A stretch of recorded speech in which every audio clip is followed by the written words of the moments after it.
ஜம்ஷுல்லாஹின் பெண்கள் மதரசாவை சேர்ந்த மாணவி ஹெச் நாதிரா அவர்கள் மனிதனும் மரணமும் என்ற தலைப்பில் பேசுவார்.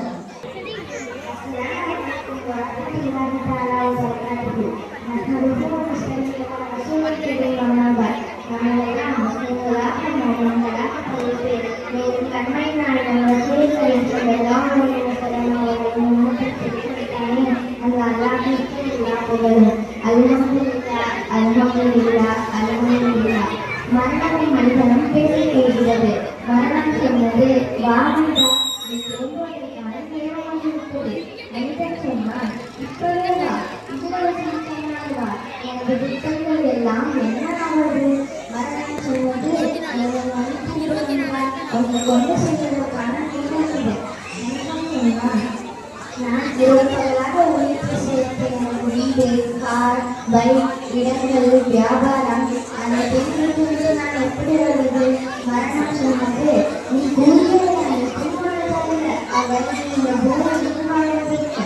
மனிதன் சொன்னான், எனது அறிவு, கல்வி, வியாபார திறமைகள் அனைத்தையும் விட்டுவிட்டு நான் எப்படி வருவது?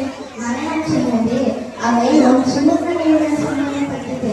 மனிதன் சொன்னான், அப்படி என்றால் அல்லாதவரிடம் மற்றவர்களின் ஆதரவை எதிர்பார்க்கும் தாய், தந்தை, பாசம் நிறைந்த மனைவி, பிள்ளைகள், உற்றார் உறவினர்கள் அனைவரையும் விட்டுவிட்டு நான் எப்படி வருவது? மரணம் சொன்னது, அவை உன் இதயத்துடன் சம்பந்தப்பட்டவர்கள். மனிதன் சொன்னான்,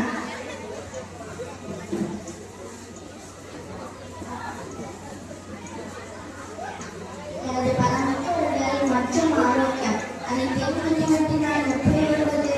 மரணம் சொன்னது, அவையெல்லாம் என் மனைவியை சொந்தமானது. மனிதன் சொன்னான், கண்களின் கண்ணீரோடு கேட்டான், என்னுடைய என்று எதுவுமே இல்லையா என்று. மரணம் சொன்னது, நீ வாங்க விரும்புவது மட்டுமே உன்னுடையது. நீ பிறருக்கு செய்த தர்மம், பிறருக்கு நன்மை செய்தது, பிறகு துன்பத்தில் பங்கேற்றது, பிறருக்கு தீங்கு செய்யாமல் இருந்தது போன்ற நல்ல செயல்கள் மட்டுமே நீ செய்த பாவங்கள் மனிதனாகும். மற்ற எதையும் நம் குறையும் இறுதி காலத்தில் கொண்டு போக முடியாது.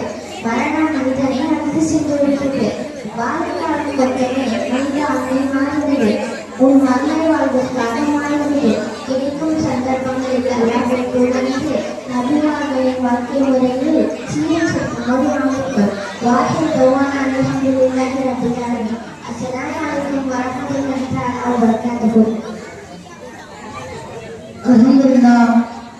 அழகிய முறையிலே மனிதனும் மரணமும் என்ற தலைப்பிலே பேசினார்கள். அல்லாஹ் தஆலா அவர்களுக்கு அருள் புரிவானாக.